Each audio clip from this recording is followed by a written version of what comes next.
Good evening and welcome to today's edition of the 6:30 p.m. newscast on My Media Prime Television, coming to you live from Douala, Cameroon. And for presentation, my name is Macdella, a young person.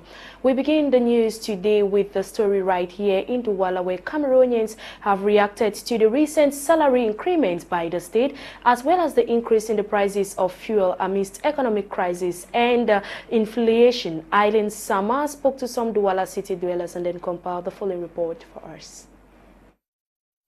On Friday, January 31, 2023, the state of Cameroon announced that the salaries of state employees has been increased by 5.2% and the minimum wage increased to 41,875 francs CFA in an effort to improve the living standards of Cameroonians. On the other hand, some petroleum products witnessed an increase in prices, for instance, premium-grade petrol, gasoil, as well as kerosene. Since the changes were made, Cameroonian citizens and Douala city dwellers in particular have been reacting to this new status quo a few days after it was enforced. However, will this increase in salaries of civil servants and the minimum wage help Cameroonians cope or meet up with the high cost of living? Mambo Quiniva, a designer in Douala, says, in my opinion, the increase in the salary of civil servants as well as those working in the private sector is not going any way to help them based on the prices of commodities now in the market. For example, the price of groundnut oil has an increase of approximately 1,000 francs. That is just for one commodity, to think of it. So, for example, somebody who earns 100,000 francs, an increase of 5.2 will mean an extra 5,200 francs. If just one commodity is already taking about 1,000 francs to balance up the increment in the prices, then how more of all the commodities? There's an increase in the prices of petrol, and this will obviously lead to an increase in the price of transportation. How much are they going to use as transportation to cover up their transport fare to and back from work in a month? Gilbert Atangana also says little or nothing would change in the lives of Cameroonians. The cost of life is very high. If you take a man, you see, you cannot live with 41,000. Impossible. Look, the cost of the oil, the cost of the fuel, the cost of things, even the eggs, even the gari increase. So it's just to blind us, if I can say like that, because government don't want revolt. So they just want to blind our eyes, to blow our eyes. They just give us a beer, you see. As for Rigo Emmanuel, the government should rather create more jobs. I think that won't help Cameroonians in any way because fuel prices and basic commodities will equally increase. And I think at this time, the government should create jobs. The government should create jobs for the youth, so that some families still can be state employees. Some areas can be upgraded with administrative units that will create more employment for the youths around that area. The government should encourage decentralization. Nonetheless, the gesture was appreciated by others. I thank the head of state for the increment of salaries. I hope he does more as the year runs. There is an increase in prices in the market. Coping with this is not easy. There is inflation in Cameroon. More so, every Cameroonian, especially family heads, are now strategizing on ways to catch up with the new state of affairs in the country, further worsened by inflation. Taxi drivers and commercial bikers in the city of Douala are begging on the government to rescue them by also stepping up the prices of transport fare. They claim with this recent increase on petroleum products, maintaining the prices of fare will be sending them out of business. Details with Derek Chato. The reality is staring everyone in Cameroon in the face. It is true the Cameroon government price increase on petroleum products has gone into effect. But who is bearing the cost more? I am with George in his taxi here in the city of Douala. He told me that he has not made any profit from when the increased price on petroleum product was made official by the government. Making no profit, but you are still out this second day working. I asked him, the reason why I am still out working is because my president, the president of Taxi Driver Syndicate, is in a meeting with administrative authorities of Douala, and he is there to defend our interests on how we can also step up the transport fare, at least to break even, he replied. The said meeting seemed heated. Sources say, for this is the second day, but the both parties have not yet arrived at a point. At press time, it was midday for George the taxi driver. But to Dennis, a commercial biker here in the same city of Douala, his own day is just beginning. I've started work late today because of the increment of fuel. See, I got up yesterday in the morning and we discovered that they have increased the fuel from 630 francs to 730 francs. That was so discouraging. And I am his first client. But first, he must stop here for fuel. Today, Dennis is buying only 2 liters of petrol, and this is his reason. 2 liters because of the price that have been increased. I usually top my tank before working. At first, I used to put full tank before working, but now I'm not able to do so because of the increment. So the reason why I had to put only 2 liters of fuel, because I'm afraid that if I put the full tank, I might end up maybe not recovering my money at the end of the day. Critics say the days ahead looks undefined, as the tide might change on who will bear the cost of this price increase on petroleum products in an economy already hit by economic hardship. Derek Jato on that report. Former workers at Bolo Africa Logistics Company in the Port of Douala littoral region of Cameroon have gone on strike following the desire for workers to be laid off in all legality. Katarine Kongwe with details for us in the following report.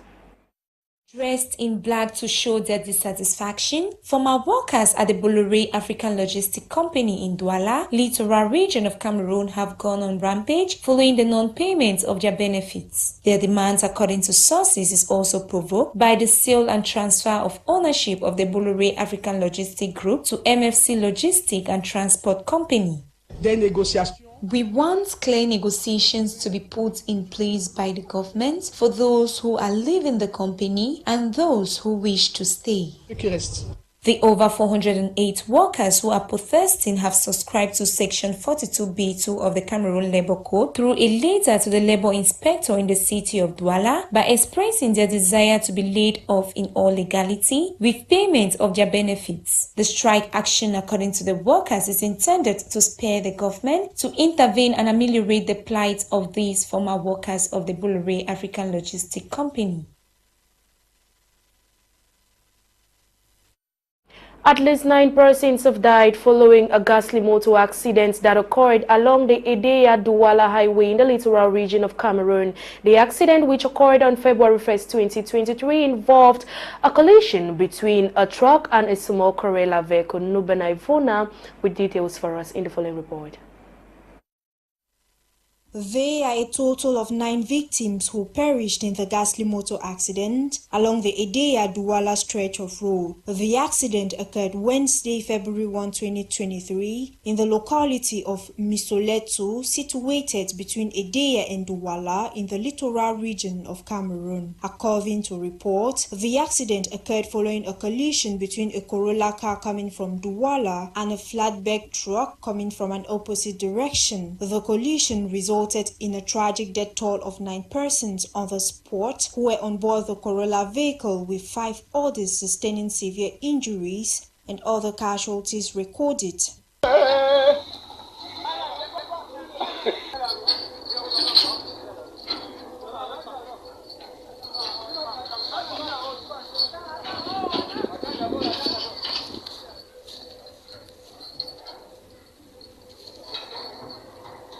In the meantime, the corpses of the deceased have been transferred to the mortuary pending burial arrangements, while the injured are responding to treatment at the Edeya Regional Hospital Annex. It should be noted this accident comes less than 2 months after a similar occurred along Muyaekona Road in the southwest region, leaving 9 persons dead and several others injured. Still in Douala, several young people from the littoral region have received donations from the Minister of Youth and the Civic Education, Mununa Futso, to finance their projects. This is in line with the implementation of the 3-year youth program in the littoral region. Join Gong reports.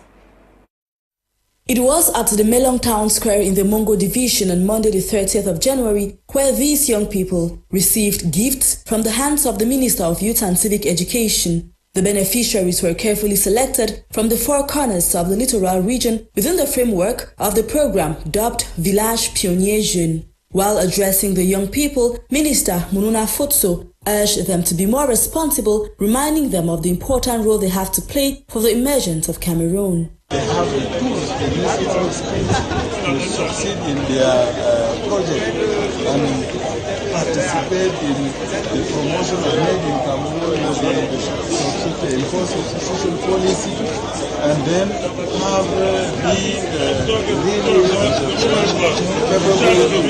emergence of the country and to accompany the Cameroonian youth. The ceremony was equally marked by the inauguration of the Melong Youth Council and the donation of gifts, including machetes, sewing machines, motorcycles, among others. It is a dream come true for the beneficiaries who could hardly hide their joy and gratitude. Ideal in livestock, particularly in pigs and poultry, I benefited from animal feed. I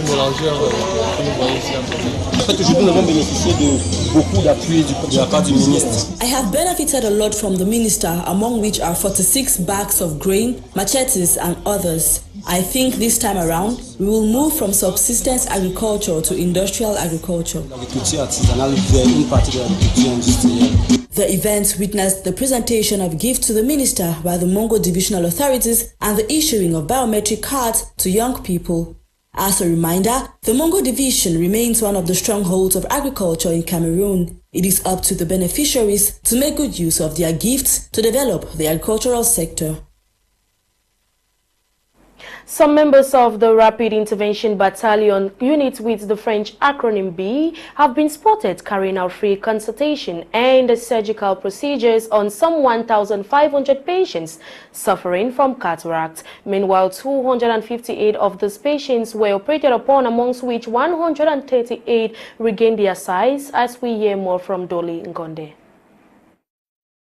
The role of the military goes beyond their presence on the battlefield to ensuring serenity, but not limited to providing healthcare services. Recently in Kayele, a locality in the far north region of Cameroon, these 1,500 cataract patients have benefited from free consultations organized by the Cameroonian Rapid Intervention Battalion unit with the French acronym the B in that part of the country. The population, which constituted men and women aged between 40 and 85 years old, also saw the presence of 2 medical colonels and their teams as they were equipped with a high-end technology part of equipment.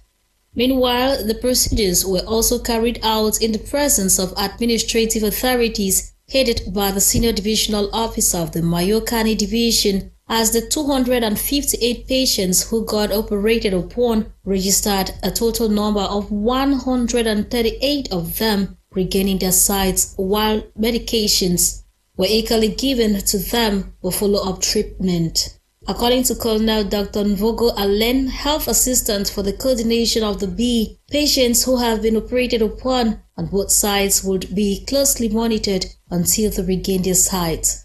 As it stands, many who came with sad faces did return with broad smiles after their sights were restored thanks to the help of the military medical team. Innovations and preparatory plans for the success of the 2023 edition of the Mount Cameroon Race of Hope are underway in the city of Boye, southwest region of Cameroon. These innovations were dished out to the press yesterday during a press conference organized by the Athletics Federation. Emmanuel C. reports. The press conference organized by the Athletic Federation brought together partners, officials and pressmen and women of the southwest region. The come-together was aimed at revealing the sponsors and preparations of the 50th edition of the race, which comes up on the 25th of February 2023. Motumbi Mbome Emmanuel is national president of the Athletic Federation. We actually came this time to make a difference because we are into a very new mandate. All federations have to do an overhauling, and fortunately for us, 1973-2023 is 50 years after. All of us should put our hands on deck and have a wonderful event. The Golden Jubilee, one of its sponsors say, will be epic as they are proud to join in. Orange Cameroon, first of all, is very lucky and is very happy that we are the Bakri people have given him the opportunity to come and bring out the beautiful culture that you have to the rest of the world. Orange Cameroon is all about bringing color to this already colorful event. The Himad University Institute of Boya, who animated and sponsored the test race, say they are grateful for the Boya community and are proud to be part of the event come February 25, 2023. Himad is grateful for the community in which it belongs. For over 12 years that Himad has existed in Boya, the population of Boya has really been good to us, and that's why if you notice the institution has been going beyond leaps and bounds. And so sponsoring this race is one of the ways through which we know we can give back to our community. The project manager of the race attested that work has begun to make the Boya community feel the nostalgia of the race as it used to be in the 90s. Taking off with the activities already, like you heard inside, Orange said they have already started.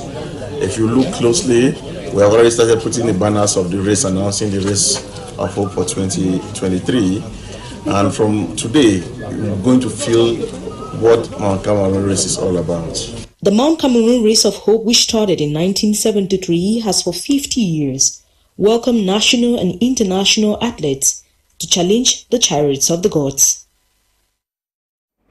A 4-day Dominion and Empowerment Conference is ongoing at the Vessel of Honor Cathedral, Bonobury. The conference, which kick-started on February 1st, was graced with the presence of Dr. Gerald Ebile, who drilled participants on empowerment skills, luring them to blend prayers with action. Colette Loom has details for us. Feel the true value of a thing in the absence of the thing. When God wants to change your destiny, separate from things you are comfortably attached to, because those things are denying you to become creative. These were the powerful words of wisdom from an outstanding man of God, Archbishop Dr. Gerard Ebile, on day one of the 4-day Dominion and Empowerment Conference ongoing at the Vessel of Honor Cathedral Church, Bonobury. During this magnificent conference on Dominion and Empowerment, lives transformed with lots of manifestations at the touch of the power of the great man of God, transcending God's power. I entered into the same spiritually. So from there, I moved to the man of God and everything went on well. So many lured to join for a new touch and transformation as day 2 up to the 4th day will be an incredible moment with the Lord never to forget. I'm so much happy of today's encounter because I think this is what Cameroon needs in life. At a time when Cameroonians are faced with increased prices of almost everything, with the most trending being fuel increase, empowerment is a vital tool for everyone. And it requires believing in oneself to then to be empowered and to succeed in every aspect of life, because prayers without action is dead. The word of God says.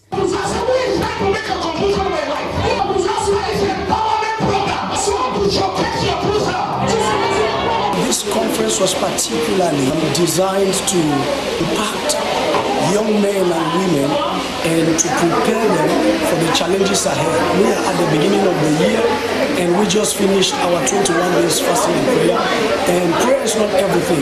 I think that knowledge mixed with prayer, then it will produce productivity, or it will release to us our desired results. So this empowerment is a kind of teachings which are designed to prepare, to provoke, to promote courage and desire in every individual that they may be able to pursue that which the Lord has for them. Actually, we are just at the beginning of the conference, and I think that those who could not make it today, they still have 3 other days of opportunity to make it with us. Dr. Ebile is a great teacher, and by the grace of God, I'm teaching alongside with him. We are trying to build in capacity, tenacity, build in vigorosity. We're trying to build a kind of radicality inside of the people to help them face the remaining 10 months. You can't be a part of any of these meetings and remain the same.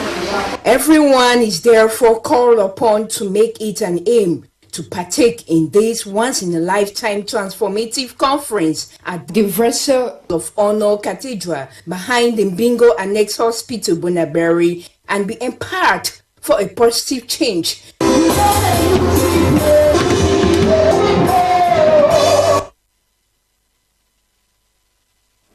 And now to talk sports. Cameroon have been drawn in Group C of the upcoming Under-17 AFCON scheduled to run in Algeria in the months ahead. The UNIFAC and defending champions will face Mali, Burkina Faso and South Sudan as we get in the following reports.